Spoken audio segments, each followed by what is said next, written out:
শুনুন ভাই, মৃত্যুর পরে আপনার কোনো কিছুই কাজে আসবে না। 3টা আমলের কথা এসেছে, 4টা আমলের কথা এসেছে, আর সর্বোপরি এগুলোর সারাংশ এসেছে। 7টা আমলের মাধ্যমে যে কোনো ব্যক্তি যদি 7টা নেক আমলের যে কোনো একটা আঞ্জাম দিয়ে দিতে পারে, একটা কাজ করে যেতে পারে, মৃত্যুর পরেই কবর থেকে তার জান্নাতি জিন্দেগি শুরু। এ হাদিসটা বলেই আমি আমার বক্তব্য শেষ করব ইনশাআল্লাহ। আল্লাহ রসুল বলছেন, শুধু তর্জমা বলছি, মানুষের মৃত্যুর পরে 7টি নেক আমলের প্রতিফল, তার পুরস্কার ওই ব্যক্তি তার মৃত্যুর পরে কবরে বসে বসেই পেতে থাকে। তার 1 নম্বরে আল্লাহ রাসূল বলছেন, যে ব্যক্তি নিজে এলেম শিক্ষা করে, কোরআন শিক্ষা করে, অপরকে শিক্ষা দেয়, এলেম চর্চা করে, নিজে এলেমের চর্চা করায়, অপরকে এই দিনের দাওয়াত পৌঁছে দেয়, মানুষকে হকের দাওয়াত দেয়, হালাল হারামের বিষয়ে মানুষকে সজাগ করে, এই যে এলেমের প্রচার, তারে দাওয়াতে, তারে মেহনতে মানুষ যখন আমল করে, সেই আমলের নেকির যে সওয়াবের বিরাট অংশ সে মৃত্যুর পরেই পেতে থাকে। 2, আল্লাহ রাসূল সাল্লাল্লাহু বলছেন, যে ব্যক্তি তার সৎ সন্তান, নেক সন্তান, দিনদার সন্তান, পরহেজগার সন্তান, আলেম সন্তান, হাফেজ সন্তান, কারি সন্তান, মুফাসসির সন্তান, মুহাদ্দিস সন্তান, মুফতি সন্তান লেখে গেল, সে ব্যক্তি যখন দোয়া করে তার জন্যে, এই দোয়ার যেই পুরস্কার, এই যে প্রতিদানটা বাবা মা কবরে বসে বসেই পেতে থাকে। 3, একটা মসজিদ বানিয়ে গেল অথবা মাদ্রাসা বানিয়ে গেল নিজে, অথবা সহযোগিতা করলো। ওই যে বাবরি মসজিদ পশ্চিমবঙ্গে গত 6ই ডিসেম্বর উদ্বোধন হয়েছে, দেখেন নাই? বাজেট কত কোটি টাকা? 300 কোটি টাকা। ওখানকার যে ব্যক্তি উদ্যোক্তা, সম্ভবত হুমায়ুন, তাই না? উনি নিজেই কত 80 কোটি টাকা দিয়ে উদ্বোধন করেছেন। 80 কোটি টাকা বাংলাদেশি টাকায় হলো 120 কোটি টাকা একাই দিয়েছেন। 300 কোটি টাকা বাজেট। গত 2 দিন আগের রিপোর্ট, 500 কোটি টাকা অলরেডি উঠে গেছে। 200 কোটি টাকা আল্লাহ তাআলা উদ্বৃত্ত করে দিয়েছেন। বলেন আলহামদুলিল্লাহ। আপনাদের গ্রামেও যেন এরকম ডোনেটার, ওরকম দাতা আল্লাহ পয়দা করে দেয়। মাদ্রাসা যেন একটা উঁচু মানের মাদ্রাসায় আন্তর্জাতিক মানের যে একটা হেফজখানা, এবং পাশাপাশি আরও জেনারেল শিক্ষার যাতে ব্যবস্থা করতে পারেন, বলেন আমিন। এরপরে আপনি জনকল্যাণমূলক কাজ, রাস্তাঘাট, একটি টিউবওয়েল বসিয়ে দিলেন, এইটা। এরপরে আল্লাহ নবী বললেন, একটা কোরআন মাজিদের কপি কিনে দেওয়া, একটা হাদিসের কপি কিনে দেওয়া, সহিহ বুখারীর একটা সেট কিনে দেওয়া। এটা মানুষ পড়বে, পড়াবে, বুঝবে, বুঝাবে, আমল করবে, এর নেকি পুরোটাই কবরে বসে বসে পেতেই থাকবে। সর্বশেষে আল্লাহ নবী বললেন, তোমার ওই দানটা, ও সাদাকাতান আখরাজা মিন মালিহি ফি সিয়াতি ওয়া হায়াতিহি ইয়ালহাকু মিন বাদি মাউতিহি।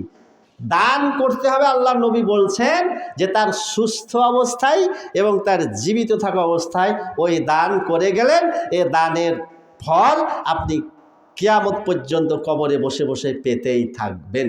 আল্লাহ তাআলা আমাদেরকে যেন এর প্রতি আমল করার তৌফিক দান করেন। আসুন, আমি দুরাগত মেহমান, খুব কষ্ট করে আমি এসেছি, অনেক ক্লান্তি, এই ক্লান্তি নিয়ে আপনাদের মাঝে ছিটে ফোটা আমার এই বিদ্যা নিয়ে আপনাদের মাঝে যেই প্রায় 1 ঘন্টার কাছাকাছি আলোচনা রাখলাম, আমি সম্ভবত আপনাদের মন ভরাইতে পারি নাই। তো আমি আমার সাধ্যমতো চেষ্টা করেছি, যে কথাগুলো শুনলেন আমল যদি করেন তো ইনশাল্লাহ আপনাদের দুনিয়া এবং আখেরাত সফল কাম হবেই হবে ইনশাল্লাহ। আল্লাহ, তুমি আমাদের দুনিয়ার জীবনে সার্বিক কল্যাণ নিশ্চিত করো, এবং আখেরাতের জীবনে তুমি আমাদেরকে জান্নাত দাখিল করো, জান্নাত হাসিল করো, তৌফিক দান করো, বলেন আমিন। সম্মানিত হাজেরিন, আমি যেন আপনাদের কাছে অপমানিত, লজ্জিত না হয়ে ফিরে না যাই, এই জন্য চলুন শেষ পর্যায়ে এ মাদ্রাসার অবকাঠামোগত উন্নয়নের জন্যে, এর উত্তরোত্তর শ্রীবৃদ্ধি সাধনের জন্যে আমার ভাইয়েরা একটু অর্থনৈতিকভাবে সহযোগিতা করবেন ইনশাল্লাহ। আল্লাহ তাআলা সূরা আলে ইমরানের 132 এবং 133 নম্বর আয়াতে বলছেন, ওয়াসারিউ ইলা মাগফিরাতিম মির রাব্বিকুম ওয়া জান্নাতিন আরদুহাস সামাওয়াতু ওয়াল আরদ উইদ্দাত লিল মুত্তাকিন আল্লাযীনা ইউনফিকুনা ফিস সারাই ওয়াল দাররাই ওয়াল কাযিমিনাল গায়জ ওয়াল আফিনা আনিন নাস ওয়াল্লাহু ইউহিব্বুল মুহসিনিন। এর অনুপূরক আয়াত রয়েছে সূরা বাকারা 294 নম্বর আয়াত, আল্লাযীনা ইউনফিকুনা আমওয়ালাহুম ফিল লাইলি ওয়ান নাহারি সিররা ওয়া আলানিয়াতান ফালাহুম আজরুহুম ইনদা রাব্বিহিম ওয়ালা খাউফুন আলাইহিম ওয়ালা হুম ইয়াহজানুন। আল্লাহ বলছেন যে তোমরা জান্নাতের দিকে দৌড় মারো, যেমন এই যে দৌড় মেরে এসেছেন এখানে, দৌড় মারো মানে একটা প্রতিযোগিতা করো, তাই না? কোন জান্নাত? বলছে যে তোমাদের চোখের সামনে দৃশ্যমান, যে আসমান জমিনের মধ্যে বিশাল ব্যবধান দেখতে পাও, এরকম। তো নইলে তো আল্লাহ তাআলা যাকে 3 নম্বর জান্নাতটা দিবেন সবচাইতে কমা, এ জান্নাতটাই হচ্ছে 10টা পৃথিবীর সমপরিমাণ একটা জান্নাত, সুবহানাল্লাহ। তো যে ব্যক্তি জান্নাতুল ফেরদাউস পাবে, তো তার ভাগ্য কত উঁচু মানে, বুঝছেন? মহাসৌভাগ্যবান। তো কারা এই জান্নাতের অধিকারী? আল্লাহ বলছেন যারা কষ্টের অবস্থায়, অভাবগ্রস্ত অবস্থায় দান করে, আর যখন পকেট ভর্তি টাকা আছে তখনও দান করে। এটা সূরা আলে ইমরানে। আর সূরা বাকারাতে বলছে ওরা দিনে দান করে, রাত্রে দান করে, গোপনে দান করে, প্রকাশ্যে দান করে। হ্যাঁ, বলছে তাদের জন্য কিয়ামত দিবসে জাহান্নামে যাওয়ার কোনো ভয় থাকবে না। আল্লাহ আল্লাহ আল্লাহ। আর এদের জন্য রয়েছে জান্নাত। আল্লাহ নবী বলছেন কি জানেন? জান্নাত হচ্ছে দানশীলদের গৃহ, দানশীলদের বাড়ি। তা আছেন এমন কোনো ব্যক্তি? আমি এখানে মাত্র 10 জন ব্যক্তি চাচ্ছি। এই জন্যে 10 জন ব্যক্তি আল্লাহ তাআলার প্রিয় সাহাবী, 10 জন ব্যক্তিকে আল্লাহ তাআলা জান্নাতের সার্টিফিকেট দুনিয়াতে দান করেছেন, মনে আছে আপনাদের? 10 জন ব্যক্তিকে আমি চাচ্ছি, বেশি না। আমি আপনাদের প্রতি জুলুম করব না, একটু কাগজ কলমে ইনশাল্লাহ আপনারা সহযোগিতা করবেন, সময় যেহেতু আছে আগামীকালকে পর্যন্ত। 10 জন ব্যক্তি মাত্র 1000 করে নামটা লেখান। 1 নম্বরে কে দিবেন? হালকা করে দিলাম। 1 নম্বর, আমি একটা লোক চাচ্ছি 1000 টাকা। আছেন কেউ? তাড়াতাড়ি করেন। আপনারা যত তাড়াতাড়ি সহযোগিতা করবেন আমি আপনাদের তত তাড়াতাড়ি বিদায় দেওয়ার চেষ্টা করব। একজন ব্যক্তি, আরে দাঁড়ান, একটু আগে কি শুনলেন? 1 টাকা দান করলে কত পাবেন আপনি? কমপক্ষে 700 টাকা পাবেন। আল্লাহু আকবার, আল্লাহু আকবার। এটা আল্লাহ আপনাকে দিতে চাচ্ছেন, ওয়াদা করছেন। অতএব আসেন, একজন ব্যক্তি নাম লেখান, যে বলেন যে আমি 1000 দিব। সাহস করেন না কেন? সাহস করেন, হিম্মত করেন। দিয়ে ধন, বুঝে মন, কেড়ে নিতে কতক্ষণ? আলহামদুলিল্লাহ, নামটা লেখেন। 2 নম্বরে কে আছেন? চট করে মাত্র 5-7 মিনিটের মধ্যে এই কোটাটা পূর্ণ করে দেন। 2 নম্বর আসেন, তাড়াতাড়ি আসেন, তাড়াতাড়ি আসেন। জি, মানারুল ইসলাম না? আচ্ছা, একটু স্টেজে এসে নাম লেখাবেন। হ্যাঁ, স্টেজে চলে আসবেন ইনশাল্লাহ, আর আমার কাছ থেকে দোয়া নিয়ে যাবেন। হ্যাঁ, আচ্ছা, 2 নম্বর না, মানারুল না? আচ্ছা, 3 নম্বরে কে আছেন? 3 নম্বর, তাড়াতাড়ি করেন, তাড়াতাড়ি করেন। ও যে আমার শ্রদ্ধেয় মুরব্বী, 3 নম্বর না? কি নাম? আচ্ছা, লিখেন, আমি তো সকল নাম জানি না। 4 নম্বর, 4 নম্বর, 4 নম্বর। আচ্ছা, দিয়ে ধন, বুঝে মন, কেড়ে নিতে কতক্ষণ? আচ্ছা, ইনশাল্লাহ। আচ্ছা, তাহলে 500 টাকা নগদ দিলেন না? তো আচ্ছা, আপনি কষ্ট হলো, যাক, আমার ইজ্জতটা রাখেন, আর 500 টাকা আপনি দিয়ে দিয়েন। হ্যাঁ, ইনশাল্লাহ দোয়া করবো আপনার জন্য। ওই আচ্ছা, ঠিক আছে। আচ্ছা, মানে টাকার পরিবর্তে ধান দিলেন, যাক, আলহামদুলিল্লাহ। যাক, 5 নম্বরে কে আছেন? আচ্ছা, ইনশাল্লাহ সকলের জন্য দোয়া করবো। আচ্ছা, 6 নম্বরে কে? নগদ। আচ্ছা, তাড়াতাড়ি করেন। কয়টা কলম হয়েছে? 3টা হয়েছে। 4 নম্বরে কে আছেন? তাড়াতাড়ি, জলদি করেন। নদীর একুল ভাঙে, অকুল গড়ে, এই তো নদীর খেলা। সকাল বেলায় আমির রে ভাই, ফকির সন্ধ্যা বেলা। তাড়াতাড়ি করেন। জাকাত পড়া 1000 উনি আগে লেখাইছেন নাকি? ও এখন দিলেন। তা কয় নম্বরে আসলো? না, 4 তো আপনার হয়ে আছে নাকি? এর আগে যে বললেন ও 3, 4টা হলো না? আচ্ছা, এই যে ভাই যে 500 টাকা 1 মণ ধান, ওটা তো কোটার মধ্যে ওইটা দিয়াই। আচ্ছা, তাহলে 4 আর মাত্র 6টা সংখ্যা প্লিজ।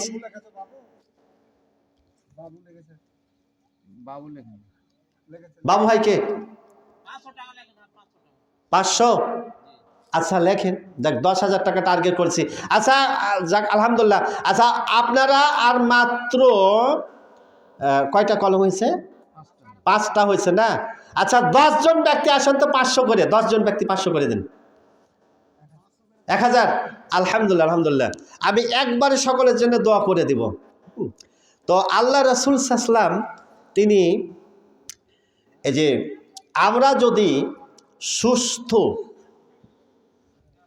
স্বাচ্ছন্দ্য জীবনযাপন করতে চাই, আল্লাহ পাকের পক্ষ থেকে যদি নিরাপত্তা পেতে চান, আল্লাহ রসুল বলছেন দাউ মারদাকুম বিসসাদাকাতি, যে তোমরা তোমাদের রোগীদের সুস্থ করো সাদাকার মাধ্যমে, দানের মাধ্যমে।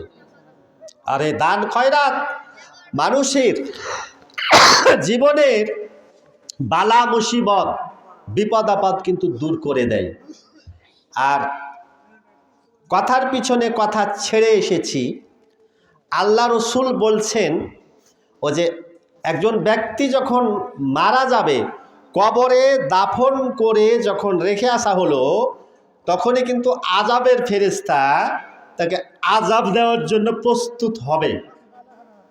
তো আপনি লিখতেই থাকেন আর আমি বলি।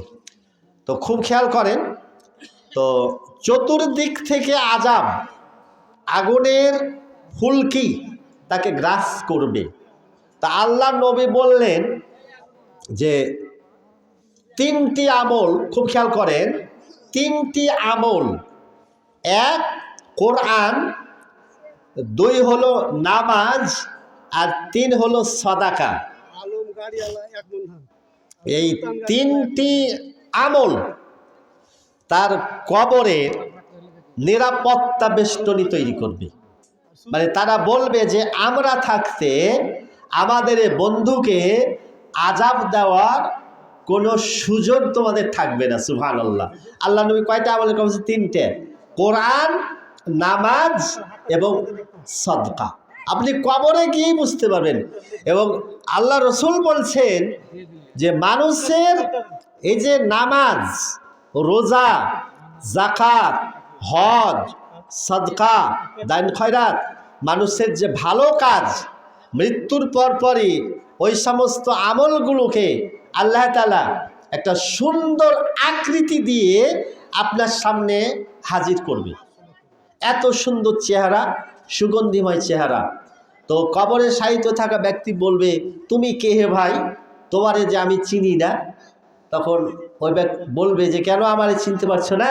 আমি তোমার নামাজ, আমি তোমার যাকাত, আমি তোমার রোজা, আমি তোমার কোরআন তেলাওয়াত, আমি তোমার সদকা, আমি তোমার মানুষের পরোপকার, এই যে ভালো কাজ।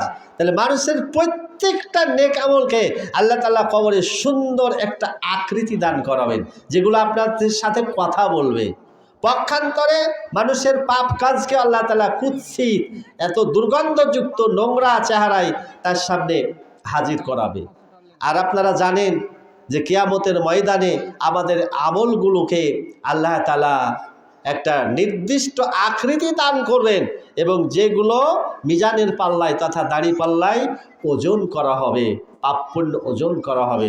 তা আসলে আমাদের পরকালের সম্পদ, আখেরাতের সম্পদ আমার কিন্তু নেক আমল। আপনি দুনিয়াতে ছেড়ে যাবেন, ওগুলো অপরের হয়ে যাবে। আপনার আসল সম্পদ আপনি যেটা নিজ হাতে দান করে গেলেন, যেটা আপনি খেলেন, যেটা পান করলেন, যে পোশাকটা আপনি পরিধান করলেন, যেটা আপনি দান করলেন, এগুলো হলো আপনার। বাকি যেটা ছেড়ে যাবেন ওগুলো অপরের সম্পদ। অতএব যেটা আমার কোনো কাজে আসবে না, অতএব ওই ব্যাপারে আমার টেনশন করার প্রয়োজন নেই। আমার যতটুকু সামর্থ্য আছে, যতক্ষণ শ্বাস আছে, আমি আল্লাহর পথে দান করতেই থাকব। দান করলে কখনো কমে যায় না, দান করলে বরকত বাড়ে, দান করলে আল্লাহ পাকের পক্ষ থেকে ওই পরিবারের শান্তি, রহমত, কল্যাণ নাজিল হয়, ওই পরিবারের সুখ শান্তি বিরাজ করে এবং তার পরিবারের শান্তি বিরাজ করে। আল্লাহ তাআলা আমাদেরকে কবুল করুন, বলেন আমিন। আচ্ছা, আমরা শেষ বৈঠকটা একটা দোয়া আছে, এই দোয়াটা পাঠ করি, তারপরে আমি ইনশাল্লাহ সকলের জন্য যেটা দোয়া, আমি দোয়া করতেছি। একটু আপনাদের এই লেখার কাজটা কমপ্লিট হলে আমি ইনশাল্লাহ আসতেছি আর কি। তো আমার ভুল ত্রুটি অবশ্যই ক্ষমা সুন্দর দৃষ্টিতে দেখবেন। আর আপনাদের কাছ থেকে আমি আন্তরিকভাবে এভাবে দোয়া চাচ্ছি যে আল্লাহ তাআলা যেন আমার এলেমে এবং আমলিয়াতে বরকত দান করেন।